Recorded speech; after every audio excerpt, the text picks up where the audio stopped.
Welcome to Chubby Infidelity. If you're new, please subscribe to our channel and like this video. It only takes a second, but it gives us motivation to create more stories. So please like this video, and now let's start the story. I never thought I would be the kind of person to cross a line, but sometimes life takes you in directions you never expected. My name is Emily, and I've been married to my husband Robert for 10 years. We built a life together, shared dreams, and promised to always be there for each other. But somewhere along the way things changed. I changed, or maybe we both did. Robert and I met in college. He was kind, responsible, and had a quiet strength that made me feel safe. Our love story wasn't one of wild passion or dramatic gestures. It was steady, like the foundation of a house built to last. We got married young, believing that love and commitment would be enough to weather any storm. And for a long time they were. The early years of our marriage were filled with love and laughter. We traveled, made a home together, and supported each other's dreams. But as time went on, the little moments that once brought us closer started fading. Robert was always working hard, trying to build a stable future for us. I understood why he wanted to provide, to make sure we never had to struggle, but in doing so, he started to drift away from. Our conversations became short and practical. Did you pay the electricity bill? What time is your meeting tomorrow? We need to buy groceries. We still love each other, but the warmth between us begins to fade. I told myself it was normal. This is what happens in long-term relationships. The passion cools, but love remains. Then I met James. He was my colleague at work, and at first he was just that, someone I collaborated with on projects, exchanging emails with, and occasionally grabbing coffee with. He was funny, charming, and had a way of making people feel seen. Unlike Robert, who was always buried in his responsibilities, James was present. He listened. He noticed. It starts with small conversations, harmless. I told myself I'd mention a book I was reading, and he'd actually ask about it later. He'd noticed if I seemed stressed and offered a kind word. It wasn't anything inappropriate, just the kind of attention that makes you feel valued. I didn't realize how much I had been craving that. One day we were assigned to work on a major project together. It meant late nights, brainstorming sessions, and long hours sitting side by side. At first, I kept a clear boundary in my mind. I was married and I loved my husband. But the more time I spent with James, the more I realized how lonely I had been. He made me laugh in a way I hadn't laughed in years.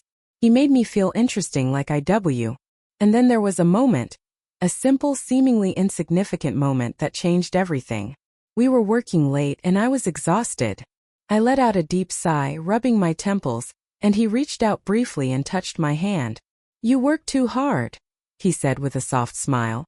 It was such a small thing, but it felt like the first real moment of connection I had experienced in a long time.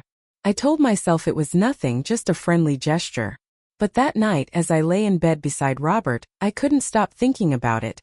Not because of the touch itself, but because of what it meant. I was missing something in my marriage, and for the first time. The weeks passed, and my connection with James deepened. I told myself it was just friendship. After all, we never crossed any physical boundaries.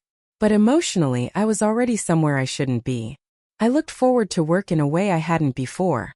I lingered in conversation with him, laughing a little too long, sharing a little too much. One evening, Robert and I sat at the dinner table in silence. He was scrolling through his phone, barely aware that I was there. I realized then how easy it had been to slip away from each other. How did we become strangers? I wanted to talk to him, to tell him that I was feeling lost, that I needed more from him. But I didn't. The next morning, I found myself waiting for James' smile at work. I don't know when exactly it turned into something more. Maybe it was the late-night talks or the way he looked at me like I was someone special. Maybe it was the moment I started dressing with more care in the mornings, hoping he'd notice. Maybe it was the way he made me feel alive in a way I hadn't in years. But I do know that one day, I found myself in a place I never thought I would be, questioning everything I believed about love, marriage, and loyalty. And the scariest part? I wasn't sure if I wanted to. I wish I could say that I recognized the danger early on and walked away before it was too late. But the truth is, emotions don't work that way. You don't wake up one day and decide to let your heart drift. You just take one small step, then another, and before you know it, you're standing somewhere you never imagined yourself to be. James became a part of my daily life in a way I never anticipated. It wasn't dramatic or obvious, at least not at first. It was in the small things, the way we'd exchange knowing glances across the conference room, the way his voice softened when he asked how my day was going, the way I'd check my phone just to see if he had messed up. I told myself it was harmless. After all, I wasn't doing anything wrong. I was still coming home to Robert every night, still sleeping next to him, still wearing the ring that symbolized our vows. But in my heart, I knew I had already begun to drift away from him. One evening, as Robert and I sat in the living room, I noticed how quiet we had become. He was watching the latest news, absorbed in the latest financial updates, while I sat with a book in my lap, pretending to read. I wanted to talk to him, to reach for his hand, to tell Age how much I missed him, but every time I tried to find the words, they caught in my throat. I wondered if he noticed the distance growing between us, if he missed me the way I missed him, but he never said anything, so I convinced myself that I wasn't really doing anything wrong. But the truth was that I had already built a separate world for myself, one where James was the person I looked forward to seeing every day, one where I felt understood, seen, and then one evening everything changed. We had been working late on a project, just the two of us in the office. The air conditioning was humming softly, and outside the city lights flickered against the windows. We had been laughing about something, one of those silly inside jokes that had developed between us, and for a moment I forgot everything else. Then he looked at me, really looked at me, and the air between us shifted. "Emily," he said softly, "can I ask you something?" I hesitated. "Of course. Are you happy?" The question hit me harder than I expected. I opened my mouth to answer, but the words wouldn't come because the truth was complicated. I loved Robert, I had built a life with him, but happiness? I wasn't sure when I had last felt truly happy. James didn't press me for an answer, he just watched me, his expression unreadable. And for a moment, I felt like I was standing at the edge of something dangerous. I should go. Weight of everything pressing down on me. I had to make a choice, but how do you choose between the life you've built and the feelings you can't ignore? I wish I could say that I made the right choice right away, that I took a step back, realized the path I was heading down, and stopped myself before it was too late, but emotions aren't logical, and sometimes the hardest thing to do is the right thing. So instead of pulling away, I let myself fall a little further. I started finding reasons to stay outside at work late, reasons to text James off work hours. The messages were innocent, at least at first. A joke about a meeting, a recommendation for a book, a simple hope your day is going well. But it was never just about the words, it was about the feeling behind them. The excitement of seeing his name pop up on my screen. The way my heart raced when I walked into the office knowing he would be there. And then one evening Robert asked me something that made my heart stop. "You've been distracted recently," he said, his voice gentle but firm. "Is everything okay?" I froze. This was the moment I could have told him the truth, not about James, but about how I had been feeling, how I missed him, how I wanted more from our marriage. But instead I forced a smile and said, "I'm just stressed with work." He accepted my answer without question. And in that moment, I realized something that broke my heart. Robert trusted me completely, and I was betraying that trust. That night I stared at the ceiling for hours, feeling sick with guilt. What was I doing? Was I really willing to risk everything I had built with Robert for something that might not even be real? James made me feel alive, but Robert was the man who had stood by my side for years, the man who had held me when I cried, who had celebrated my victories, who had promised to love me even on the hard days. I knew what I had to do. The next morning, I walked into work with a decision already made. I was going to put distance between James and me. I would focus on my marriage, on rebuilding what had been lost. But when I saw him standing by the coffee machine with that easy smile, my resolve wavered. Because the truth of the messy, painful truth was that I wasn't sure if I wanted to let him go. And that disenchanted me more than anything. The weight of my choices pressed down on me like an unbearable burden. I had spent weeks, months dancing on the edge of a line I knew I shouldn't cross. I told myself I was still in control, that I hadn't done anything truly wrong, but deep down I knew that wasn't true. The emotional distance I had created with Robert was real. The connection I had built with James was invisible. And now, standing at the crossroads of my marriage, I had to decide what kind of person I wanted to be. That morning, I forced myself to do what I had been avoiding for so long. I looked at my husband, really looked at him. He was sitting at the kitchen table sipping his coffee, his eyes scanning the news on his phone like he did every morning. The familiarity of it made my chest tighten. This was the man I had built a life with, the man who had been there for me through everything, and yet I had been slipping away from him. I took a deep breath. "Robert," he snapped up. Surprised, yeah, I hesitated. The words I wanted to say felt too big, too heavy, but I knew I couldn't keep pretending. "I miss us," I said softly. Something in his expression changed.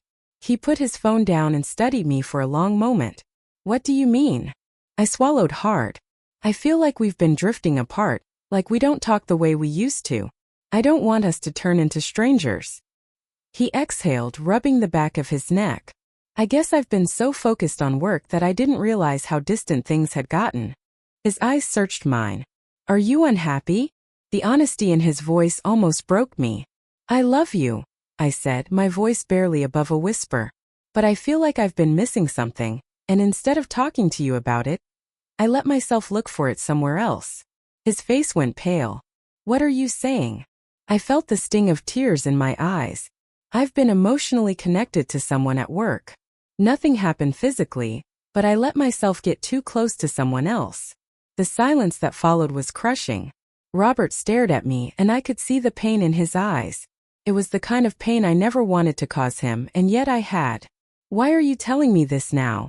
he finally asked, his voice tight. "Because I don't want to lose you," I said, my heart pounding. Because I realized that whatever I thought I was missing, it was never about James. It was about us, and I don't want to throw away what we have. He looked away, his jaw clenched. "I don't know what to say. I don't expect you to have an answer right away," I admitted. "But I need you to know that I'm choosing you, that I want to fix this." Robert was quiet for a long time. Then he stood up, running a hand through his hair. "I need time," he finally said, "to process this, to figure out what it means for us." I stopped, knowing I had to respect that. I understood. That day at work I made a decision. I needed to end things with James. Not just the conversations or the lingering glances, but the emotions I had for him. When I saw him in the hallway, he smiled like he always did, but I didn't return it. "Can we talk?" I asked. "Of course," he said, his smile fading as he sensed the seriousness in my voice. We found a quiet corner in the office and I took a deep breath. "James, I need to step back." His brows furrowed. "Emily, what's going on?" "I've been fooling myself into thinking that what we have is just friendship," I admitted. "But the truth is, I've been emotionally unfaithful to my husband, and I can't keep doing this." He looked hurt. "I never wanted to cause problems in your marriage." "I know," I said softly. "This isn't about you. It's about me, about the choices I've been making. I need to fix my marriage, and that means I need to create distance between us." James nodded slowly, but I could see the disappointment in his eyes. "I understand." And with that I walked away. The days that followed were difficult. Robert was distant, and I couldn't blame him. Trust isn't something you rebuild overnight, but I knew one thing for certain. I was going to fight for us. I started being present in our marriage again. I initiated conversations, planned date nights, and, most importantly, I listened. I listened to Robert when he talked about his day, about his worries, about his dreams. And slowly, little by little, I saw the walls between us begin to break down. One evening, as we sat on the couch together, Robert reached for my hand. It was a simple gesture, but it meant everything. "I'm still hurt," he admitted. "But I don't want to give up on us either." Tears welled in my eyes. "I'll do whatever it takes to make things right." He squeezed my hand. "Then let's start again." And in that moment I knew. Love isn't about never making mistakes. It's about choosing each other even when things get hard. And I was ready to choose Robert every single day for the rest of my life.